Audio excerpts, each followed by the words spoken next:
Hello everybody, this is Extra99. Today I just want to go ahead and talk about Amazon the last few years. I started purchasing a few items on Amazon way back in like 2006, 2007. Didn't really order a whole lot from them, but the past few years I've really been using Amazon a lot. As you can see here, 2011 I had 42 orders through Amazon, and that's orders. Some of the items were multiple orders. And 2012 I upped it to 57 orders from Amazon. Last year, 2013, 97 orders placed on Amazon. And today I'd like to go ahead and show you three of my favorite items for cooking and for the kitchen that I've actually ever ordered or bought anywhere. And these are items that are going to cost you a little more than if you went to Walmart or some department store maybe local to you and bought something because the quality is there. These are items that could practically last me the rest of my life. So they're worth a few dollars more. They've gotten a little higher since I've actually purchased them out on Amazon about 2.5 years ago.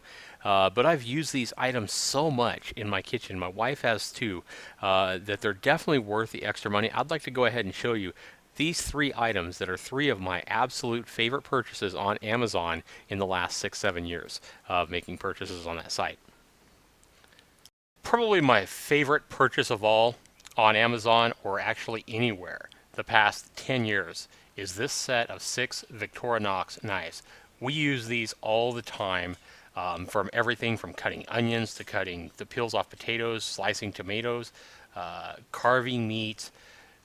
They've even been used for like cardboard, which you really shouldn't do because that can really dull out your blades. But these things still slice like when they were new. I will warn you, be careful when you first get these knives because they are extremely sharp and you can cut yourself. Here you see me in one of my videos that I just made and how easy it is to peel the potato or take the peel off of a potato. Absolutely love these knives here, and you see them being demonstrated here on a potato. Now here you see the knives when I bought them. This is the invoice from 2.5 years ago. When I bought them, I paid $20 less, $34.99. Still kind of high for 6 knives, but again, these are worth the $55 they are today, and even more. I actually like these knives so much that I've bought both my parents and my sisters a set of these knives for Christmas gifts, and they make fantastic gifts. And the link to purchase these is right down below my video. Probably my second favorite purchase of all on Amazon in the 7 years I've been making purchases on Amazon is this particular spatula. Now when I bought this, I spent 20 bucks on it. It was $19.99. I believe it's 30 bucks now.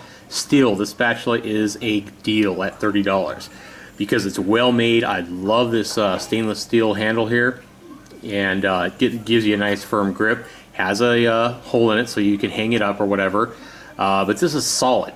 You can feel the quality even when you hold it, but the spatula rubber part itself is where it really shines. This part here is firm, but it does give a little bit, just enough flexibility to where it's a nice quality, and you feel like this thing is going to last you forever as long as you take care of it. I mean, I've had this thing for over 2.5 years, and there is not a mark on it. There is not any kind of melting from even all the hours. No telling how many hours this thing's been pressed up against hot skillets and that kind of thing. Whether it be flipping pancakes or turning your eggs or turning meat over, this spatula is just a top-notch quality spatula. Well worth the money. I use this all the time, and I love the spatula. And I mean, here's the thing. You can go out, you can go to Walmart, or you can go to your local department store and you can buy spatulas and spend $7.99 or get 3 of them for $14.99, whatever it is. But this is what you're going to have in comparison. I mean, this is a Faberware, an old one that we have. We never use this. It's cheap. It's too flimsy. It's not firm enough when you try to get up under a fried egg or a pancake or whatever. It does the job, but it's just not the quality. It doesn't give you the precision. It's just not as well made. And this is what you're talking about. Whether you spend, I think this was even a more expensive one. And it's just too light, too flimsy. Maybe good for some things, but 98% of the time in this house, when we're looking to use a spatula, this is the one we go for. And it's worth a few dollars more. I absolutely love this thing. And another really good item that I really love is the Xylus brand. potato masher. Now, you only use this typically when you mash up potatoes or something like that. But when you go to the store, whether it be Walmart or whatever, typically what you're going to find is you're going to find these potato mashers with a plastic masher part down here. And you go and buy that and spend the $6 or $8 or whatever it costs and buy that. And when you go to mash up potatoes, even though they're hot, you're just not going to have the power. You're not going to have the ability to slam that masher down on the potatoes to mash them up quickly. It just feels flimsy, and you feel like you're going to break your potato masher just smashing up some hot, buttery potatoes. This thing here gives you all the power you need. You can take this thing, you can whip your potatoes up. I can't recommend this thing enough. When I do a mashed potato video in the future, I will definitely show you me using this particular tool. And another thing I can't recommend enough, this thing makes it easy to mash up your potatoes. A lot of people take their potatoes and they put them in their KitchenAid, okay? Their KitchenAid mixer to mix them up.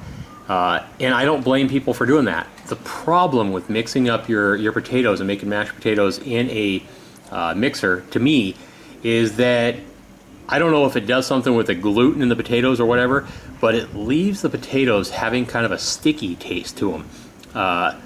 They don't taste as good to me as when you mash them by hand. I just think they taste a lot better when they're hand mashed and not mixed up with a mixer. I just like them a lot better when they're mixed up by hand. Even if there's a little bit, I don't like big chunks of potatoes, but you know, I like a little bit of just teeny little chunks left in them. But if you want to, you can take this thing and easily just whip it around once you get them mashed.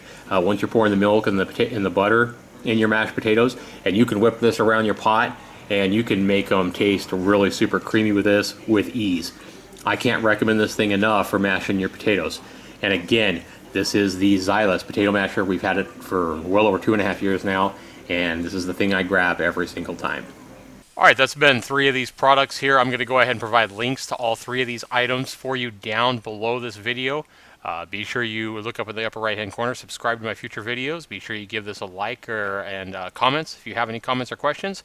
Thanks for watching. This has been Zaxter99.